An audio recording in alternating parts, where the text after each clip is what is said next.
Angry Guy here, and today I want to discuss why Madara Uchiha was right all along. A lot of people are going to say, Angry, have you lost it? Well, on today's episode of The Villain Revealed, let's talk about the ideals of Madara Uchiha, what he was actually trying to accomplish, and why he wasn't the real villain. So, what a lot of people fail to take into consideration about Uchiha Madara is that ultimately he was right. Okay? Uchiha Madara was worried that the Uchihas would be targeted and then eventually, potentially, um, you know, they would no longer exist. And that's essentially what happened. The Uchihas were targeted and ultimately the village made the decision. Yes, the village made the decision under the third Hokage to essentially, you know, end the reign or existence of the Uchihas. Now, you guys have to understand this very, very carefully.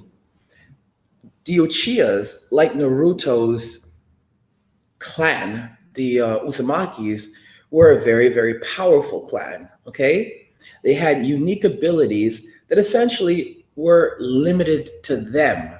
Okay, I'm just being very, very clear about that. What happened? What ultimately happened is so annoying because here's the irony.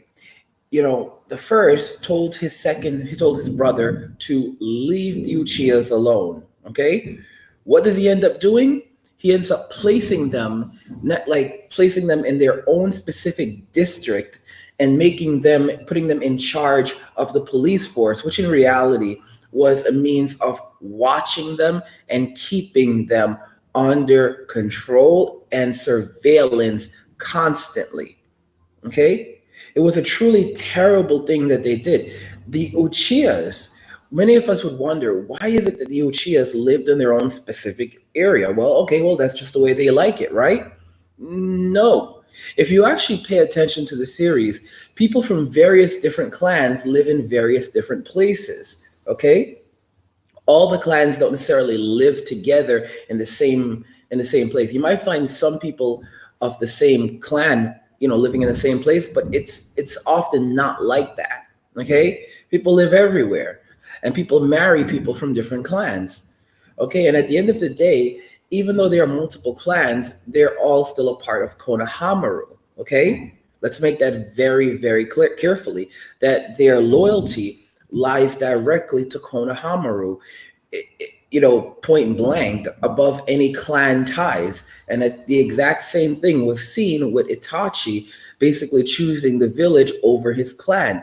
The biggest problem with all of this, however, is the fact that you literally had a clan that was singled out, that was literally driven into a corner. I want you guys to think about the similarities between this, okay? The Uchihas did not deliberately put themselves in a situation where they were isolated from the rest of the village. It was the actions of the village itself that put the Uchihas in their own specific areas. Another big problem with this was the fact that Uchihas could not marry out now. It became less likely that the Uchihas would integrate into the rest of the village, which is the important part, marrying into other clans, growing. Nope. Right after the first passed away, the second immediately quarantined off the Uchihas. I want you to think about this very, very quickly. And in the end, when everything did not work out, what did they do? They wiped out the entire Uchiha bloodline with the exception of mostly Sasuke. And that only happened because Itachi said, I'm not doing this if you make me hurt my little brother. Okay? I want you guys to think about this. They wiped out an entire genetic line. The Uchihas, since very early on, were persecuted by the village. I want to make this very clear. You look at Naruto, and Naruto is a great guy. He has all these great ideals, but he's fighting a losing battle. At the end of the day, we're never going to live in a world of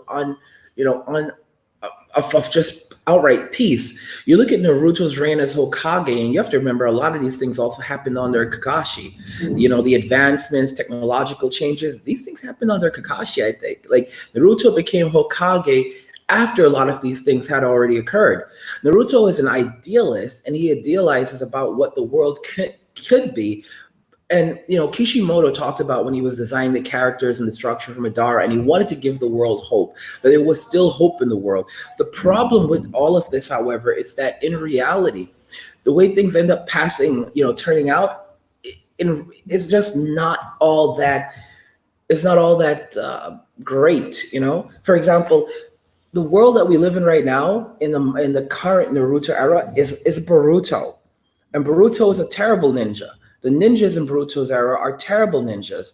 While some of them do appear to be stronger than their parents were when they were kids, it really doesn't mean anything because they don't have the same tenacity. They don't have the same drive. Their lives are just too easy. And they cannot. I mean, I don't know if you guys remember this from the last Naruto movie, but Naruto says to Sasuke he was worried. He goes, you know, when he looks at Naruto, his clothes always look brand new. Brand new. His clothes always look brand new as a ninja. That's a disgrace. Okay? I want you guys to just really consider this carefully that Madara was right. I'm not saying he went about it the right way, but you can't really say he was wrong either. Ultimately, the path towards world peace for in Madara's eyes essentially was taking away free will. The truth is,